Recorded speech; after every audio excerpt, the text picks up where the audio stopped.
Norquist with us. A pleasure because I hired David. He was my deputy. All your fault. And it's wonderful to see somebody that you had faith in wind up having the country's faith. So that's great. And it's an honor because David is not only confirmed as Comptroller, but he's now the Acting Deputy Secretary of Defense, which is no small job, to put it mildly. We've got a big crowd here, David, and I know your time is really limited, so I'm going to turn immediately over to you. If you don't know who David Norquist is, you can leave now. Well, first of all, thank you for coming. Thank you for your interest in the Department of Defense financial statement audit. I don't know if in the past we'd have had such a full room, but I think the interest in it is a reflection of a lot of effort a number of people have put in over a number of years in order to, one, bring the department to this point, but also to bring this emphasis on accountability and transparency and in bringing reform to the department. I appreciate the Center for National Interest in hosting the event, and Dov, always great to be with you and to work with you.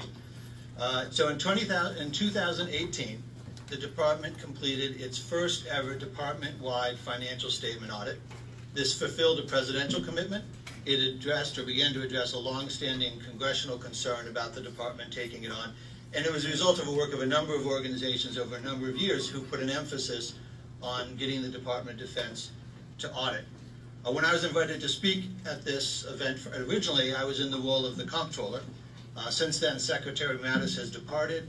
Secretary Shanahan is the acting secretary, and I'm now performing the duties of the Deputy Secretary of Defense. So I think one of the first questions is, does that transition, does that change have any effect on the audit and other things going forward? And what I want to emphasize is, with the change in leadership, the department remains focused on implementing the National Defense Strategy. We remain committed to auditing the Department of Defense. Now, I suspect most of the people in this room have read the National Defense Strategy. If you have not, I strongly encourage you to do so. It describes how the department is implementing the President's national security effort. It has 3 lines of effort. The third one, which is the audit is directly part of, is reforming the department for greater performance and accountability. Part of the reason I emphasize that is this is not a standalone issue. This is part of a broader strategy that is central to the direction the department is headed. So today I'm going to cover a couple of areas. The first one is, what is a financial statement audit and why is DOD even doing this in the first place, which is typically one of the first questions we encounter when we bring this up. The second one is to walk you through what the auditors did this year and what did they find, and then I'm going to wrap up with, so now what? Now that we've completed the first audit, what's the way forward? So to begin with, the first thing we end up starting with is, isn't there already audits of the Department of Defense? How is it you've not been audited before? And the answer is, there are lots of audits of the Department of Defense. We have an Inspector General. He does over 150 audits a year, looking at performance of individual programs. Each of the services have audit agencies. The Government Accountability Office does audit. We also have the Defense Contract Audit Agency, about 4,000 people who audit contractors. So if you read a story about us finding a problem with the contractor's price or service delivery, chances are it was one of our auditing efforts that found that, and that's why we do it, to protect the taxpayer. But a financial statement is a different document, and a financial statement audit is different. So first of all, a financial statement, what is it? It's a summary of what the department owns and what it owes and the financial and other transactions behind it. It presents DOD in the format like a commercial firm, assets and liabilities, those sorts of things. It's not a budget.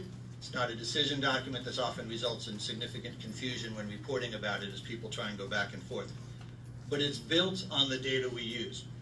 What makes it different is the financial statement audit is annual, and it's breadth. It covers the entire department. So every year the auditors come back, they test for the same things across the scope of the department. That level of emphasis and consistency is huge for driving change and reform. If you have a manual process that creates errors and you want to automate it, it's one thing to have an audit come through and point it out. When that auditor keeps coming back, you get to see and measure the progress of that organization in fixing that problem, in moving forward. One of the things that we benefited from by having this first year of the audit is we were able to address 2 misconceptions about the financial statement audit, and I'll start going through those. The first is the belief that it's simply not relevant. We're not a company. We're not going to buy and sell stock in the Department of Defense. We're not going to be sold to a foreign firm. So why assemble a financial statement in the first place? And if you simply look at the financial statement, that's a great question, because it's presented in ways that is most easily understood by people who buy and sell stock, for example. But what you need to understand is that statement is the sum of is tens of billions of transactions. And the way it's tested by the auditors is they pull samples from those transactions and they test them. So, for example, they do statistically valid samples of the accuracy and completeness of inventory. So while you may sit there and say, I don't understand that it matters that the Department of Defense has $2.7 trillion in assets with the depreciated value of the equipment we bought and so forth, I'm not sure I care about the depreciated value of a DDG-51. The accuracy of the inventory matters. The accuracy and completeness of those items matters. So I'll walk you through some of those examples, but one of the things we found from the audit is I was expecting to get some pushback in the spring as we went through it, and the auditors showed up in the different locations, and people said, why are you having all this paperwork done? But when the auditors showed up at a place and showed the inaccuracy of someone's inventory in their warehouse compared to what they thought they had, that issue went away. It was immediately understood by the organization being audited that something that was important to their mission needed to be fixed. And I think getting the audit past the point of being viewed as a financial management exercise and understanding it as an evaluation and a way to improve the overall operations was a huge shift in the understanding and the acceptance of the audit. The second misconception that we ran into in the audit, particularly before it started, but I'm afraid it will continue on and off, is it's very easy to misread an audit report or summary and assume that you have found a pot of gold. And we will see this in different write-ups. So let me just give an example. We have accounting systems that hold property. Many of them were not set up to automatically feed a financial statement, so you have to manually enter it. So in January, you enter that the value of all your property is $50 billion. The next month, you back out that $50 billion, and you now enter the new value, which is $51 billion because you acquired another piece of equipment. The accounting report will report $151 billion worth of transactions. And so somebody who's looking at that number and is thinking that something happened that was worth $151 billion is misunderstanding. The transactions are moving in and out of the system. A single financial transaction hits the debit and the credit side of the ledger. With the way our rules are set up, it often hits multiple things. So it is very easy to see the aggregate of transactions and think you're looking at a budget document. And so part of what we've had to do in this is explain to people there is no magic pot of gold. The savings we would get from fixing that is the labor that's being spent putting it in manually. But there are still meaningful and valuable things we get from the audit. You just have to make sure you work past and properly understand the accounting transactions. If this is your reporter and this is your area of work, come see us or talk to the Comptroller's office or myself. When you see something we have no problem admitting to the things that the audit found that are wrong. That's why we did it. We did it to find the problems. We just want people not going off on stray voltage on things that actually aren't real, because it takes effort away. So it's not a miracle cure. The audit still has value. So let's walk through what the auditors did. So we assume there's about 1,200 auditors. We broke the department into pieces because we like competition, and it gave us competition in two ways. First of all, if we had a single audit firm with a contract to audit the Department of Defense, you would never be able to replace them, and you would lose control of the price of the audit. So the Army is audited from a different firm than one of the other services, than the Defense Logistics Agency. We have the department in 24 so auditable entities. The IG summarizes it into a department-wide opinion, but each of those has a standalone. That gives us competition among the vendors. Over time, this will be very important. It also gives us healthy competition among the parts of the Department of Defense. If you worked at the Defense Commissary Agency and were an accountant or an inventory person, you wanted a clean opinion, you would not be able to get a clean opinion as part of an aggregate until the rest of the department did. And given your size, your answer is, well, that's probably not worth a lot of effort. But if you have a standalone opinion on your organization, your leadership, your team can get you to a clean opinion on your own. And when each of those groups are doing it, you will be able to get it across the line, across the whole organization. This was a technique we used when I was at the Department of Homeland Security. Each of them moved forward at different speeds. Eventually we got down to there's simply one organization holding up the department from a clean opinion. But that type of change and that type of healthy competition really drives the effort that we need. So what did the auditors do? 1,200 auditors, they looked at our business systems, the processes, our activities, conducted 900 site visits over 600 different locations, looked at hundreds of thousands of items. They'd go to those tens of billions of transactions, they'd go to databases of property, of inventory, of equipment, they'd pull statistically valid samples, and out they would go. They would verify count, location, and condition of military equipment, real property, and inventory. They would test for security system vulnerabilities in our IT systems, in our business systems. A lot of people, again, you think of the audit as strictly financial, there's a whole piece of it, which is what's your IT protection around your business systems? The validity of our personnel records. When we give somebody a pay raise, do we have the documentation to back that up? If there's a promotion, all of those records to ensure we're paying the people the accurate amount. The other thing I should emphasize is the scope. It includes all the types of DOD money, whether we call it OCO or base, for those of you who live in that world. It's classified, it's covered. We have cleared auditors. If it's at the highest level, the IG has it, but there are not programs that are exempt from the scope and breadth of the financial statement audit. So the bottom line is, it was comprehensive, which is what we wanted, and we set it out with the goal to find as many problems as we could so we could start to fix them. Let me walk you through a particular example of how they would do an audit test, and I'll explain to you and project that to others. You take real property. They go to the Navy, they say, give us your database of all your real property. And by this, I don't just mean buildings, underground water pipes, fence lines, cranes, all those types of objects that you would have large and fixed on a base. And they would pull that report, and then they pull a statistical sample from that report. They then go to a select number of bases with that list and say, show me everything here that's supposed to be here on this base. And they would not only check that it was there, they check the condition it was in, they check whether or not you had the records to demonstrate that you owned it, they would check whether the information about it was consistent and accurate. They would also look around the base for anything else that you had to see whether it was in your inventory. So this is when you talk about, you often talk floor to book, book to floor. Is what you think you have what you have, and is everything you have on the base actually what you think? Is it, so if you found something constructed on the base that wasn't in the property system, you could have an error in both directions. So they will do that, and they will look through those records. They do the same thing with inventory. They'll go to a warehouse. They'll pull samples of spare parts, and they'll look for the completeness.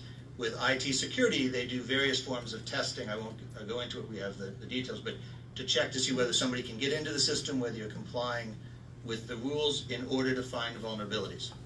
When they do that, they write up a series of what they call individual findings, and groups of findings rise to the level of what they call a material weakness. I mean, you have enough issues here to have a serious problem.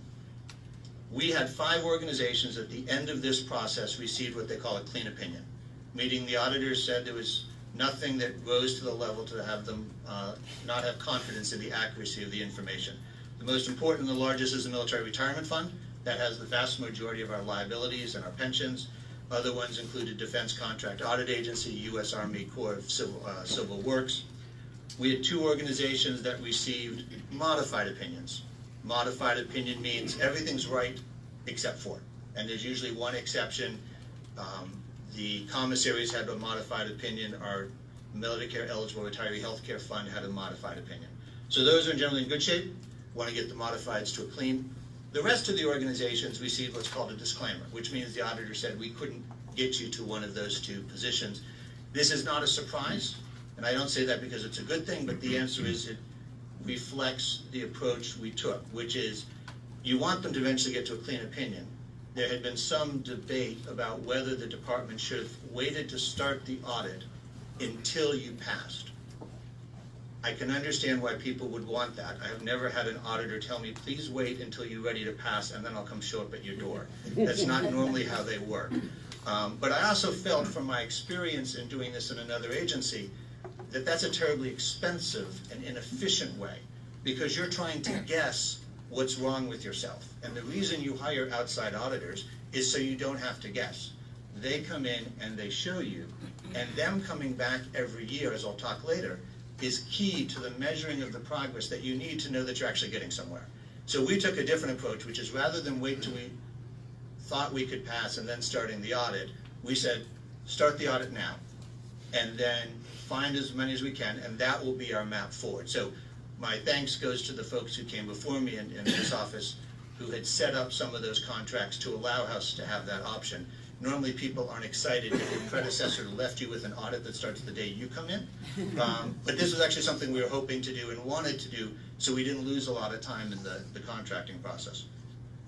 I will tell you, there's actually a lower rating than a disclaimer. It's called an adverse opinion. No Department of Defense organization received the adverse opinion, which is the lowest rating.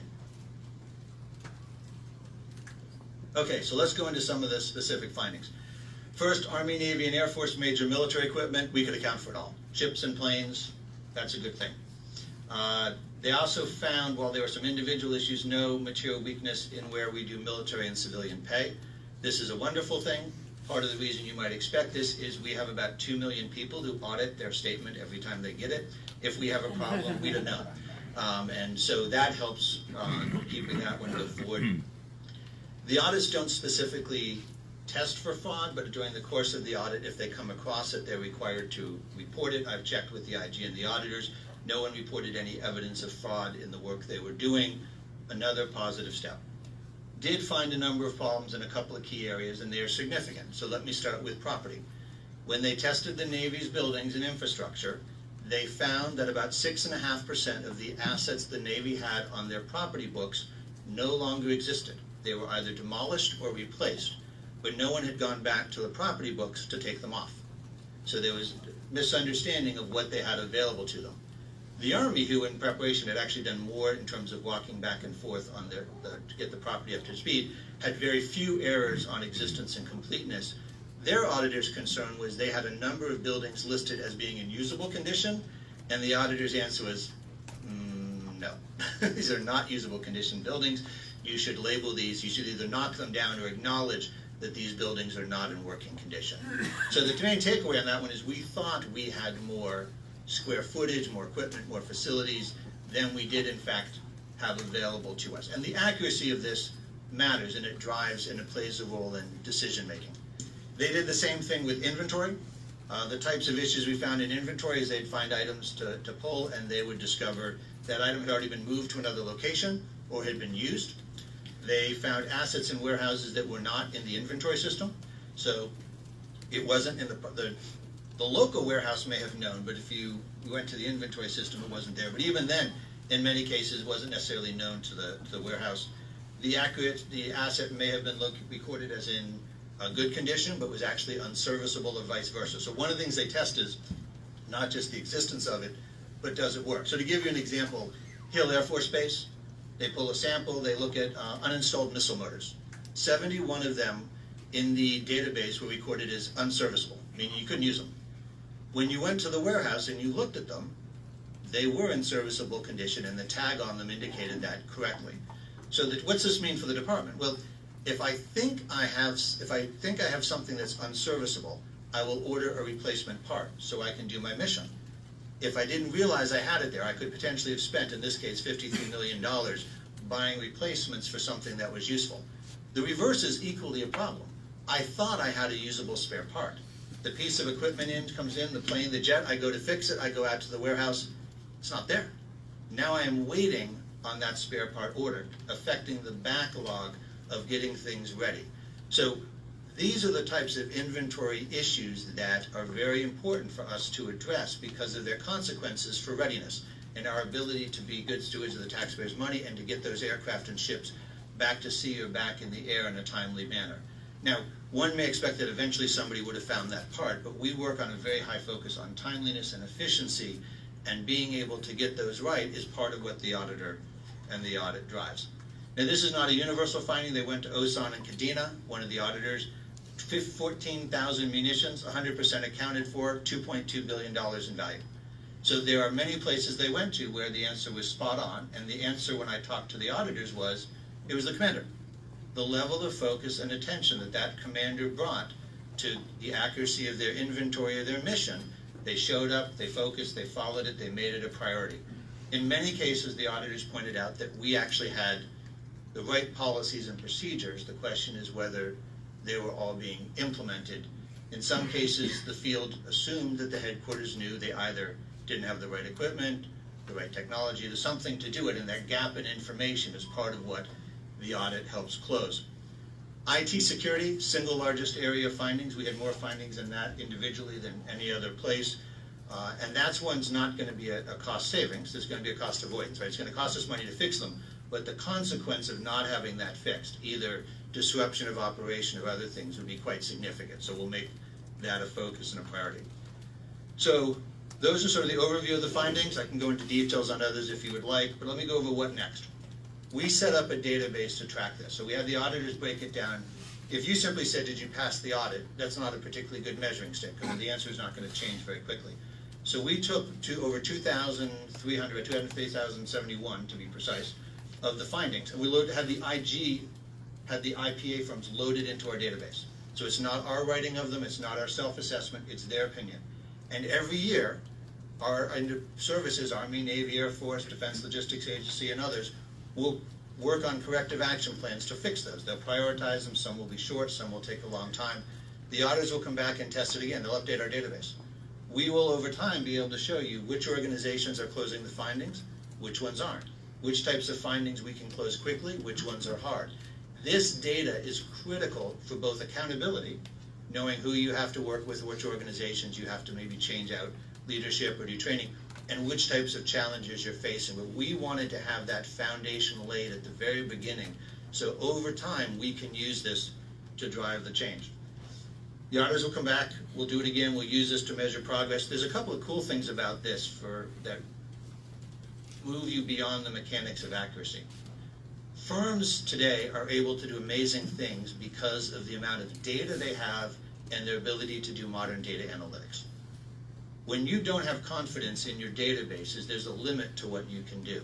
But as we start creating and improving our data, and we have databases now, tens of billions of transactions, and you can sort them and you can analyze them and you can use data lakes and modern tools, our ability to support the rest of the reform efforts going on across the department, the way that other commercial firms, gets dramatically improved. And so that's one of the things we're looking forward to. Is the audit was simply a foundation, but when you have it, you enable so many other things to get done. So let me just close here with a short story, which is when we first finished the audit on November 15th and the articles were published by different newspapers, I saw one person tweet a response that said, well, they did it once, but I bet they won't take it on again. All right, spoiler alert, yes, we will. We have already started the second audit of the department's financial statement, and we will keep doing this year after year because the accountability is worth it.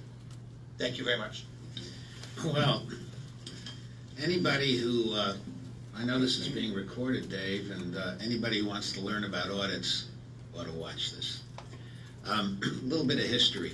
When I took over as Comptroller in 2001, I inherited from Bill Lynn the congressional demand that there be an audit.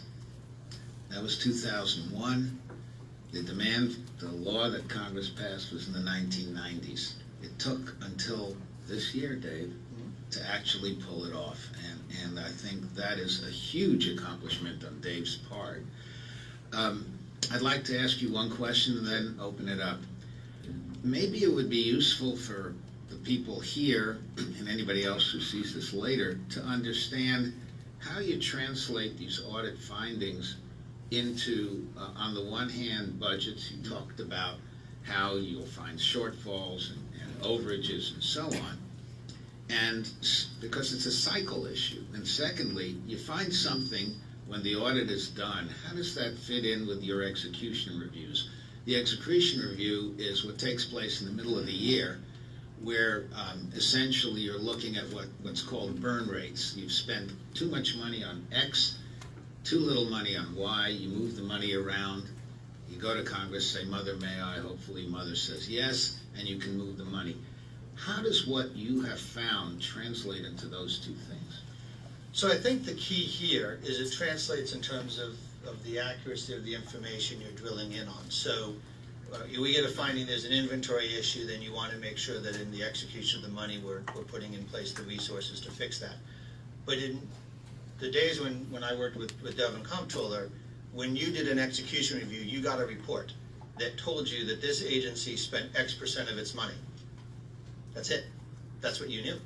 You could look and say, oh, look, it's half the way through the year and they've spent 47% instead of 53%. But you didn't have deeper information. With the database we're creating, our budget analysts will be able to click on that and get a list of all the transactions that that organization did in order to spend 47% or 53% or whatever piece of their budget they had done at that point. They can then go down those transactions and look for ones that are concerned, have an issue. They can set up data analytics to sort on that type of data set to figure out what to drive in order to hold better accountability. We can look at places where people then did obligations and reverse the transaction later to try and see what are the types of things going in that should have come out. So this is a place where we're going to be using that tool. It's one of the pilots we're starting with, but the goal is to be able to be better stewards of the taxpayers' money by having a better understanding of the information behind it. Well, thanks. I'm opening this up. Please just identify yourself. Mark Hansian, who are you? Thank you. Mark Hansian from CSIS. The audit report says that there's $27.7 billion in expired funds in FY18, and that tracks to the agency financial report, which has a table, but there's no explanation about that. From the table, it looks like it's a multi-year number, but I'm getting calls from journalists who are saying, DOD can't spend all the money we're giving them. Why should they get a budget increase when almost 5% of their budget is unspent? And I was wondering if you could sort of elaborate on that and also state whether there's any explanation in the department's statements about this rather large number. Sure. So this is a very helpful question. I think what he's highlighted is exactly the challenge if you flip from reading budgets to reading the accounting statement. So there is a table in the financial statements refers to expired unobligated money, which sounds really technical, so let me put it in layman's terms. It's money that is no longer able to be put on new contracts, but is not currently on a contract or payment. It covers 5 years worth of activity, if not more. And so when you see that number, if you think it's a 2018 budget and you have, 2018 budget, you have $28 billion unspent, you do the 5% math. Well, the answer is on 30 September of 2018, no 2018 money was expired because all of it's still valid on that day. That report is looking back over history. So you're looking at transactions from 2013, 2014, and when you divide it over that period, you're less than 1%. Now, bureaucracies like to spend 100%, but this is not unusual. So typically at the end of the year, you've spent 99.5% of the money, and as the years go by, contracts that were awarded for $100 end up getting closed at 97, $3 stays with the Treasury, and so that number slowly creeps up. So the short answer is, if they think it's 1 year, they're misunderstanding it. If they think it's 2018, they're misunderstanding it. It's a 5-year average, and it's about 1% or a little less than that of our budget, which isn't a surprise. But thank you for the question. David Chu. David Chu, IDA. You emphasize the benefit of identifying issues and resolving them. Mm-hmm. What do you see as the 2 or 3 most significant issues this round focused on, and what do you think the benefit department's operations will be of addressing them? So I think the 3 I'd start with is the inventory on the base, right? Buildings, structures, they don't move, and the turnover is lower. You get that right, and the ability to keep that right is higher, right? Other things you fix on the turnover is so high. So that one's one of the first. The second is in inventory. The high turnover there, some of the IT system challenges in maintaining it will be it, but the direct benefit to readiness is so clear that we want to make sure we keep that up. And then the third one is the IT security, and that one's going to be a multi-year. You got to triage it, you got to figure it out. But I look to the CIO's office and say, look at these findings. What's the highest priority to close? How do we start closing those gaps as quickly as possible? By the way, those tend to be the 3 highest priorities in the corporate world as well. And IT security keeps moving up the chain. Yeah, please. Great, thank you. Christina Long from Breitbart News. What decisions could result from this audit? For example, will it affect the argument for another BRAC? And also, is there an assessment on how much could be saved from the audit, for example, from not buying unnecessary spare parts? So There are decisions that will come from it over time. I think one of the reasons we haven't been pushing back is when you realize you don't have quite an accurate assessment of what your current inventory is, then you may want to be cautious about pushing for it. You get better data, you'll have a more realistic understanding of your situation, and that's just not that particular reform, but any of the other types of ones. The better data you have, the more credible your conversation can be. With regard to savings, I think what you will see is a couple of things. One is, when we switch over from something that is mostly manual, or, and this is the key thing, which is everything that is non-standard, everything that requires manual intervention costs more. So with the Defense Finance and Accounting Service, they are set up and they track their hours and their time very closely. So we can see that a transaction that flows all the way through them without being touched costs very little. But about 20% or more of their transactions require intervention, and that's the vast majority of the cost. You drive those numbers down, you drive the overall cost of the operations down, and that's what we're trying to get throughout the organization. I think we'll see some savings in individual places by buying the right spares. Hopefully we'll see direct benefit to readiness. As we go, we'll try and capture those. It's a little hard, and I want to focus more on folks fixing them, but we'll try and do that. Jacob Halbren, the National Interest. Having conducted the audit, do you feel confident you would be able to find $5.7 billion to pay for a border wall? So that you know those aren't connected issues, right? So let me just take the first half of your question, and I'll let the other one sit for another day. So the answer is, we will use this to try and drive out costs, either, as we talked about, money that goes unobligated, where if we had seen it sooner we could have used it earlier, or places where we can find patterns of expenses that we should turn off in order to drive it. And I don't know that you'd get to a number nearly that large, but I think what we will see over time is the sum of the efficiencies that we discussed will make the audit clearly worthwhile. So as I point out, there is not a pot of gold. There is not, $5 billion or something sitting some way to be found through the audit. But like most things in government, the real improvement comes from steady, sustained focus on improving the efficiencies. And with the news that moves back and forth on different issues, it's often hard to keep that. I often explain to people, we don't need the audit to be the department's priority. It just has to stay a department priority, and then you can keep moving forward. Let me just add to the second part. One of the issues is, if you do find some savings, every year the department has a whole bunch of things that for a variety of reasons it couldn't get. So now you have to weigh something like what you raised against some of the things the department needs, that it needs for its people in the field. And so it's not a simple calculation, I'll find a dollar out of an audit and I can put $1 in the wall. Yes, please. Thank you.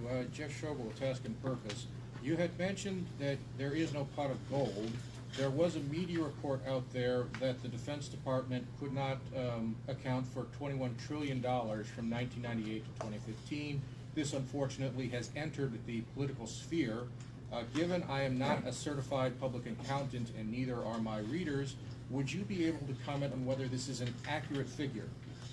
Absolutely. So just to start, if you go back to 1776, when the country was founded, and you add up all the money given to national security, either the Department of Army or the Department of War, the Department of the Navy, until the present, we have not received $21 trillion.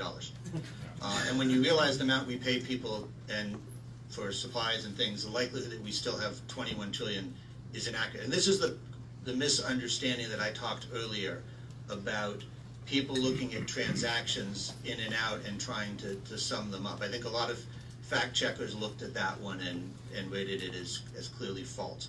But these are the sort of things we have to educate people on with regard to the audit, to understand we're talking about improvements to reform and efficiency. We're not talking about these types of things. But thank you for bringing that one up. I know it draws some attention from folks and gets confusing. One, and then two. Go ahead. Thanks. Aaron Meadow with Defense News. Thanks for doing this. I wanted to ask you just to put your acting hat on for a second, since we haven't seen you since you took on this new role. Can you tell us if DOD has received its top-line budget figure yet that's been finalized? If not, when do you expect that to be finalized? And If not, then does that mean the budget's going to have to roll out later than had been expected? So here's the best thing, is we get to do the budget rollout in February, and I will give you all sorts of cool and fun information about our top line and what's in it on that issue. And that one will be about the budget and not about the audit. So stay tuned. We look forward to doing that in February, and it'll be a lot of fun. But can you say you have the top line figured out? Yes. Over there, then Larry, and then somebody that David's known since he was born. Yeah? Michael Osterling, Pentagon Budget Campaign. Do you have any idea how much it will cost to upgrade the IT systems that you referenced earlier? I don't have a projection, because remember, it's across a number of different systems. And in some of them, the answer is you won't upgrade them. But in some of these systems, you'll look at it and you just say, I'm going to live with this, I'll put in some controls, and I will get rid of this system over time. Larry? Did the auditors, Larry, identify yourself. the auditors go into? He doesn't want to identify himself. Oh, I'm sorry. Did the auditors go into? Larry Corp. All right. Did the auditors go into the OCO account, given all of the things we've heard from the IG who's looked into that account? Okay. So for those who don't know, OCO, Overseas Contingency Operations, these are displays we use in budgeting. We'll hear, base, Overseas Contingency Operations, so forth. The answer is they looked at it all. There is no division like that in the way the auditor looks at it. And in fact, to get an understanding, when they're looking across it, if we received military construction money in 2015, we had it available for actually even 2012, it was available for contract in 2017 to aviation. So we're looking at budgets that go back 5, 7, 8 years that are subject to the audit. You're looking at all different colors of money. You're looking at both the base and the OCO as we describe it. So yes, all of that is in there, and that's part of our emphasis on the breadth and completeness of the audit. Colors of money are the different appropriations account. Yeah, I should probably just highlight for a second, one of the things that makes our audit particularly challenging is we simply don't get to use just commercial accounting standards. Right? Commercial accounting standards, called proprietary accounting, has a set of events that require you to enter something into your accounting system. To protect the power of the purse of Congress, we have a whole separate set of rules called budgetary accounting.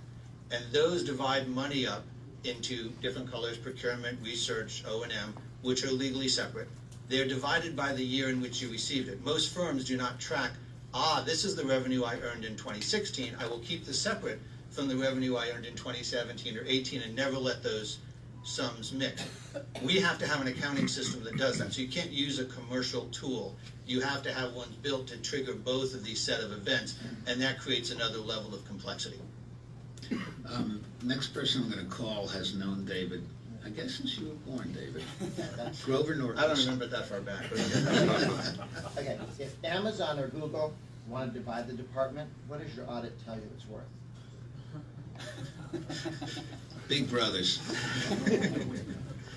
More than they have. So let's put it this way. If you were to take the assets of Walmart, Apple, and the state of California, and you were to double them, you wouldn't yet be to the Department of Defense in terms of the assets and liabilities of the department. However, if they looked at our pension, they may be cautious to absorb our pension liability.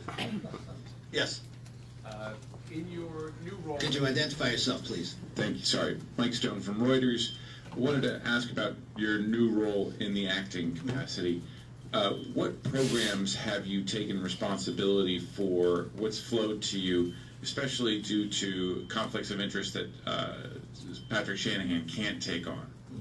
So let me address those in two parts. So first of all, the role of the Deputy Secretary of Defense, and I'm performing the duties thereof, is basically like the Chief Operations Officer. So my job is to help them implement the National Defense Strategy, and so we're looking at the major initiatives, whether it's cybersecurity, artificial intelligence, the cutting-edge technologies that relate to being able to win in the high-end fight, as well as the reforms that we're implementing, the audit being one of those. So that person is focused sort of inside the building on driving those along. Conveniently enough, the next biggest thing to come is going to be the budget.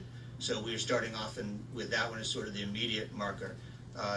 Secretary Shanahan has sort of the leadership role over the overall department. He's been doing this for over 1.5 years now, so he's completely fluent on those issues. He and I have worked very closely, and so I will continue to support him in those missions. The issue of sort of ethics, everyone in the Department of Defense, anyone in any federal agency who comes from a private sector background, has some rules about relations to their former organization. We have those rules set up. Most of those don't rise to our level. If they do, then I'll address them. Most of them either be addressed by the services or by Ellen Lord and ANS, but we've had those screens put in place for a year or two now, and we do that for each of, basically, since everyone comes in, we have those screens in place, so I'm not worried about that. Secretary Norquist has to leave. Last question, Ellen Lapson. Ellen Lapson, Stimson, and George Mason. I wonder, this might be outside the parameters, but what about partnerships with allies, coalitions, where a host country may be providing in-kind property and claim some kind of sovereignty over the jointness of a facility? Was that inside or outside? Was there any non-U.S. owned property that was covered by the audit? So if it's not owned by the United States, then you're potentially getting to the question of an imputed cost, and I will spare the accounting description of that, but there are rules about the imputed cost of a benefit we receive, but if it's an asset of our allies, it's not. For those who are curious, Australia, Canada, New Zealand, and the UK all have auditable financial statements. The UK gets a modified opinion, others get it. So the fact that we're doing it is not unique in the world. There are some others who do it. But yes, those would be considered, but I don't think because they're not ours, they generally would not show up on our financial statement. I want to thank David. I want to also to give you a sense of the significance of what he's done. Just before I was, when I was confirmed, one of the comptrollers from the Weinberger era said to me, the only thing that matters is that you get the budget through the Hill. That's how minimal financial management was considered in the 1980s. Everybody recognizes that it's terribly important, and what David has done has literally moved a mountain. So thank you very much, and good luck to you in your new. Thank you, everybody. Appreciate it.